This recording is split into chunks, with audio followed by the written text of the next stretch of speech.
Well, hello, my lovelies. It's Murky Meg here. It's Saturday, the 5th of October, and dear oh dear oh dear, the Sussexes really can't get a break, can they? Speculation is rife right now because they seem to be leading separate lives in their business endeavours. And while that rumour mill also goes towards the state of their marriage, I don't think we are quite there yet.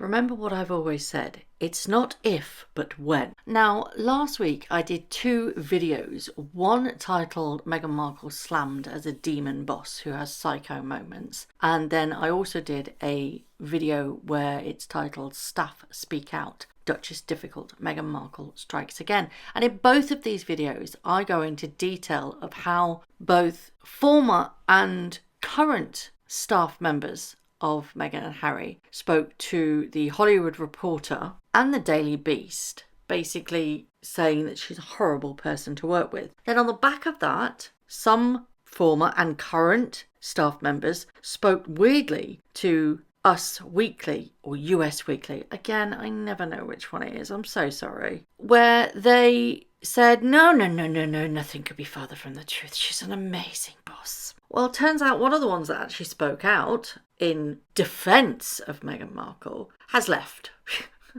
You just can't make it up, can you? That's right, Meghan and Harry's global press secretary, who defended Meghan against this Duchess Difficult accusation, moves on from her role to launch her own firm. Ashley Hansen has left to develop her new PR firm, but has stipulated that while she's not in the employment of Harry and Meghan anymore, she does have them as her clients. Now, while everybody's saying, well, she's still working for them, so she must like them. Yeah, but there's one major caveat. Working for somebody and having somebody as a client is very, very different. You hold the reins when you have them as a client. You can quite easily step away and say, absolutely not, this is my way, and if you don't like it, there's the door. But we all know that's not how Meghan Markle works, and it's always her way or the highway. But the stipulation of employee and or client is a very different one, and the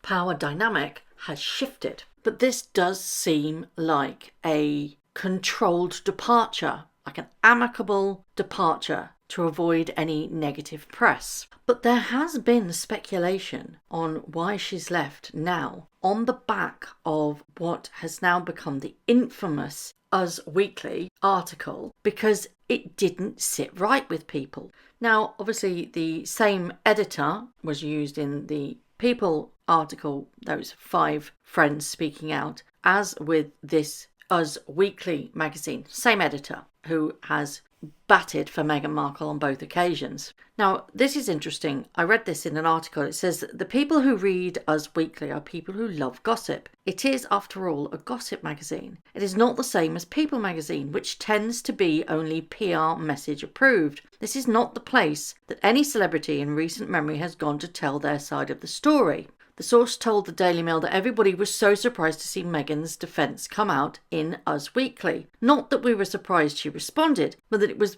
what is essentially a tabloid, considering Harry's vociferous hatred of them. From the perspectives of the public, this is a big come down for her. And the article highlights that some people question whether Ashley Hansen's departure had anything to do with this article. That she put everything into proving their press, but got nowhere and left in frustration. Also add to the element that Meghan is represented by Harry Emmanuel. Now, he is a powerhouse at WME. And a lot of insiders are saying that this is a massive own goal. And when I say this, the Us Weekly article, and insiders have said that they are incredibly surprised that this actually got signed off and sanctioned by WME, because this clapback from Meghan's team was chosen to go with Us Weekly, and it said that it was a down market move. Hollywood Reporter has told the Daily Mail that the magazine had no contact with WME either before or after its article was printed, which suggests that WME aren't looking after Meghan as they really should, because that is a massive drop of the ball. Now, why am I prattling on about this? Because there is a very good reason. It seems that they have completely separated their professional lives. Now, this adds to more difficulties within the couple for both personal and business sense, because Harry himself, over the last 3 weeks, has been very absent from Meghan, and he's been going it alone on solo trips, trying to reinforce that philanthropic element of his life that he's always wanted to do. Now, with regards to shared business ventures, you've got the Netflix now, Harry's Polo, it's gonna flop. Netflix are not impressed. And it seems that many people in Hollywood have felt unimpressed by the lack of output that Harry and Meghan's production team at Archwell have actually done so far. The only real hitter was the Harry and Meghan reality TV documentary, and that's only because people tuned in to hear what they had to say about the royal family. Mark my words, nobody else watched that for any other reason. It was purely rubbernecking. Now, she's got this Arrow American Riviera Orchard project, which seems to be floundering already, and he's off doing his philanthropic work, or playing a faux royal, as most people are calling it. Seems to be Harry's royal tour. But he's been away for 3 weeks, which is a huge deal. And it does seem like Harry's team are making a massive effort to push his solo ventures. And I can only see one reason for this, and he wants to boost his popularity away from Meghan. Now, one of the major papers in the UK, The Sun, not a massive fan of The Sun to be personally honest, however, they had an interesting article which said that it emerged that Harry spent the night of his birthday last month on a hiking holiday without Meghan. He spent his birthday night away from her. That in itself is extremely telling. But of course, sources close to the couple insist that it was Meghan who organised the lad's trip away. I'm not buying it, to be fair. A lot of people are suggesting the fact that Harry's now turned 40, has done a lot of soul searching. How wasn't he soul searching before? And that he's woken up to the fact that he doesn't feel comfortable in the world of the Hollywood kind of bougie, I want to say elite, but they're not member of the Hollywood elite at all, far from it. Nobody wants anything to do with them apart from Oprah. Well, she's got her own demons anyway. And this breaking of their professional lives, do you think will have an impact on their personal lives too, together? Can two people have completely separate business endeavours while still being very much intertwined together because they are effectively Harry and Meghan? Will it have that knock-on effect to their own personal lives? Now, it was reported last week by Crazy Days and Nights that Harry has signed a lease for an apartment. And the reason why I didn't report on that with regards to this channel is that I thought it was salacious gossip. Now, once you actually put all the jigsaw pieces together, things are looking a little bit dicey. Now, as I've mentioned previously, we've had the staff members speak up on behalf of Meghan, but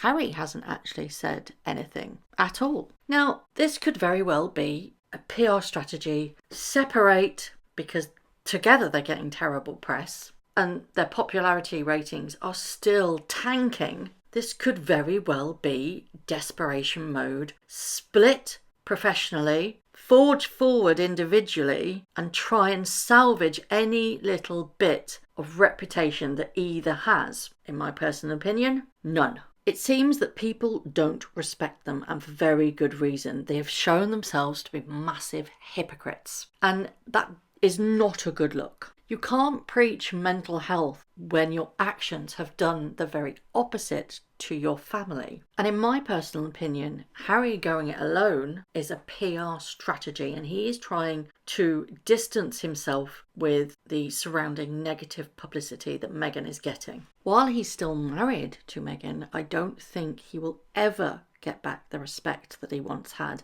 And even if he isn't married to Meghan Markle and they do separate, I don't think he'll ever get back to the lovable prince that he once was. And that's purely down to his destructive behaviour towards his own family. But who's more destructive in the relationship, Meghan or Harry, or are they equally culpable? Both have completely shattered family ties. Both have tanking reputations. So it seems separating on a professional level seems to be the only strategy that they think might work. I don't think it will, because this then just adds more fuel to the fire of those divorce speculation rumours, and that in itself is going to chink, chink, chink away at their personal relationship. And I've said this so many times, if anybody has been in a relationship with a narcissist, you know that anything negatively spoken about them will affect their own personal relationships and lives. That will be brought into the home. You mark my words.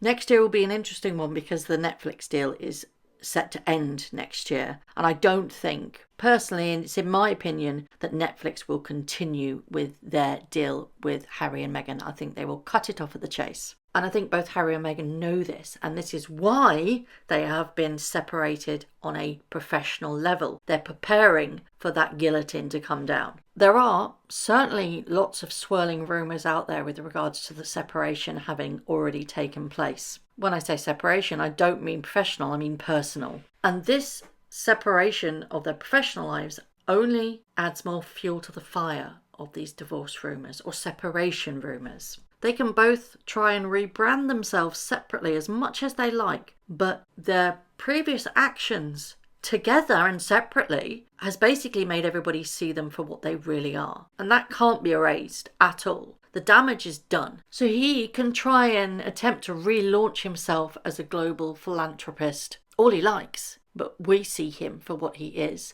And certainly Hollywood are seeing Meghan for what she really is too. There's that famous saying, mud sticks. So I ask you, what on earth is going on? Do you think this separation professionally will work? Do you think it's going to creep into their personal lives? Or do you just think, they're just playing a massive PR game yet again, trying to rebrand themselves, trying to patch their reputation when nothing will ever work because we see them for exactly what they are? As always, I would love to know your thoughts. Thank you very much for watching. If you haven't already, please subscribe to my YouTube channel, hit the notification bell and also that like button. I'd like to take this opportunity to thank all of my followers for all the tips and all the emails, DMs that everybody sends to me. It really is greatly appreciated. So thank you very much for watching once again.